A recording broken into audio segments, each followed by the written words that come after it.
Halo guys, selamat datang di Anggur TV. Kali ini programnya namanya Mistik. Saya Dela, kali ini ada cerita datang dari Kalimantan Timur, Samarinda. Jadi gimana sih ceritanya? Langsung aja.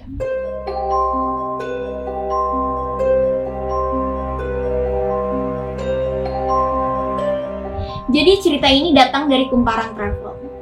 Aku bacain ya. Ceritanya, kita tahu bahwa Bukit Soeharto itu terletak di Samarinda, Kalimantan Timur.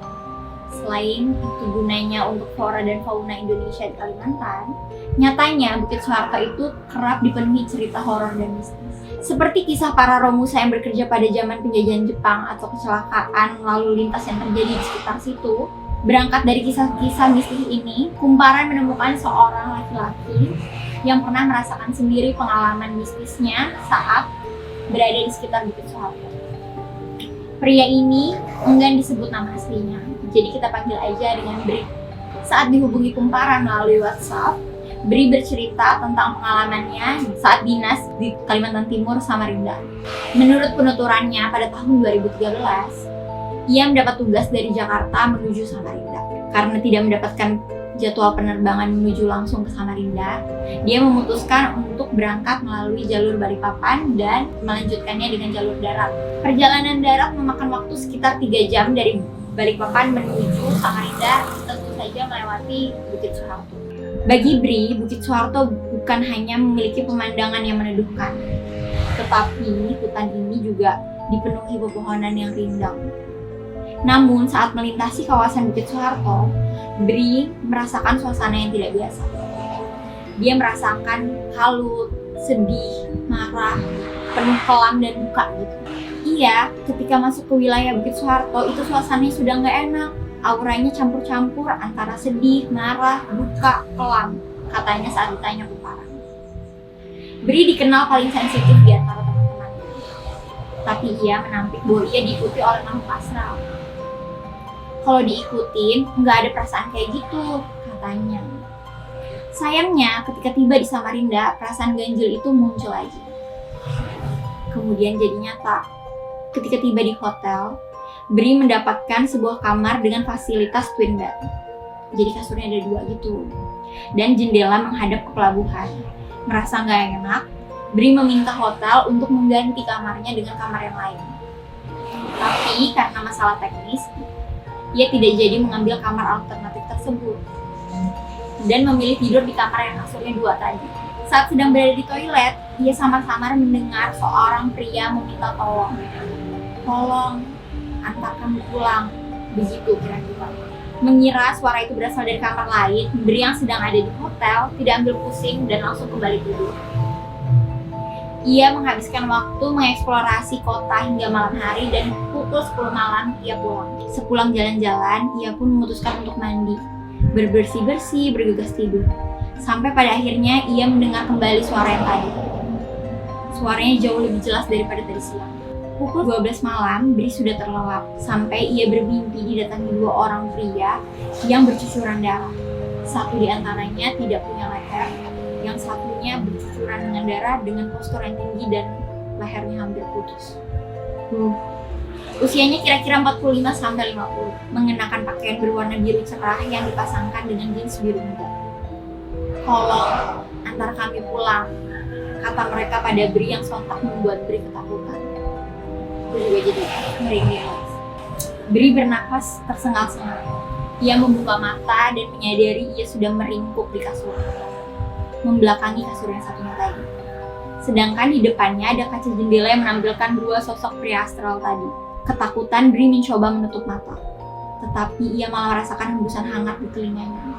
Tolong, antar kami pulang, katanya sekali lagi. Tolong, antar kami pulang, kata mereka berdua.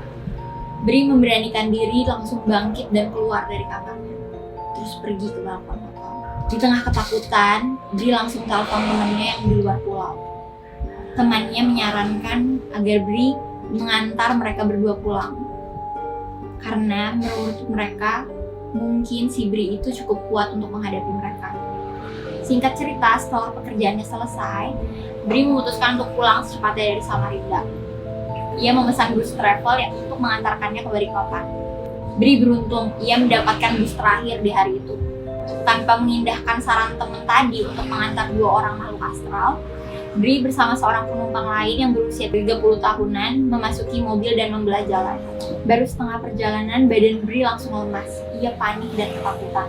Tanpa sadar, ia meremas pundak Pak supir yang mengendarai mobil dengan kecepatan tinggi sambil komat-kamit baca doa. Takut, penampilannya sangat menyeramkan soalnya. Saya baru sadar diikutin ketika mau ke Balikpapan sama Pak supir. Pak supirnya juga awalnya baik-baik aja, ketika mulai ngebut itulah baru terlihat panik dan ketakutan. Cerita pria yang pernah menjadi anggota dalam sebuah acara televisi swasta. Karena ketakutan, supir travel kemudian menepikan mobil. Bri dan Pak supir langsung keluar dari mobil, mereka menepi ketakutan. Waktu kira-kira menunjukkan jam 12 malam. Jalanan sangat sepi dan sesekali ada mobil yang melaju kencang. Di tengah-tengah beristirahat, Pak supir mengaku bahwa telah lebih dulu melihat kedua makhluk astral tersebut dan meminta pertolongannya. Ia meletakkan ponselnya di jok tengah dan menutup pintu mobil. Sekitar 15 menit kemudian, pintu mobil tiba-tiba terbuka dengan sendirinya. Lalu keluarlah 2 makhluk astral tersebut. Turun dari mobil, menyeberangi jalan raya dan masuk ke pepohonan Bukit Suharto. Setelah merasa tenang, lalu Bri dan Pak supir melanjutkan perjalanan hingga ke Balikpapan. Supir yang mengendarai travel Bri sudah 20 tahun melayani perjalanan Samarinda Balikpapan, sehingga ia mengetahui setiap kejadian yang terjadi di sekitarnya. Menurut cerita sang supir, pada tahun 2012, ada sebuah pembunuhan yang terjadi di Bukit Suharto, di mana mobil dirampok lalu supir dan penumpangnya dibunuh.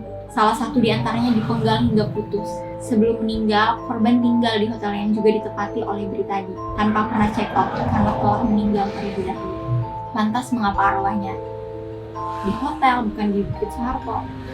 Nah, menurut penerawangan aku sebelumnya, mereka masih ada urusan yang belum selesai di Samarinda. Aku nggak tahu urusannya apa. Sepertinya urusan mereka belum selesai. Terus mereka berniat untuk balik ke Balikpapan dan berniat juga balik ke tempat pembunuhan, mungkin untuk menyelesaikan urusan berikutnya, jelas Bri. Selain kisah 2 orang pria asal yang dipenggal kepalanya tersebut, Bri juga bercerita bahwa ia pernah kembali ke Bukit Suharto lagi di waktu lainnya.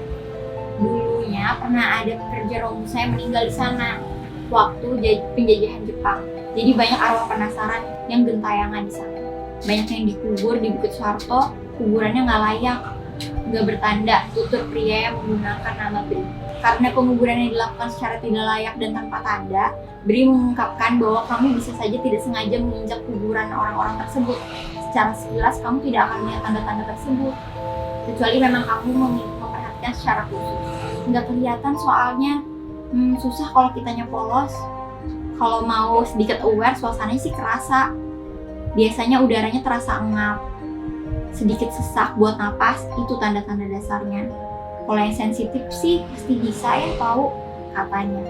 Percaya atau tidak, kisah horor akan bergantung pada setiap pribadi masing-masing. Seram atau tidak juga tergantung kepercayaan masing-masing. Bagaimana menurutku? Apakah kisah yang lainnya pernah kamu rasakan saat berada di Suharto? Gimana nih teman-teman? Menurut aku sih serem banget ya. Aku juga sampai merinding gitu. Menurut kalian gimana? Jadi segitu dulu cerita kali ini. Kalau kalian punya cerita lainnya, bye bye.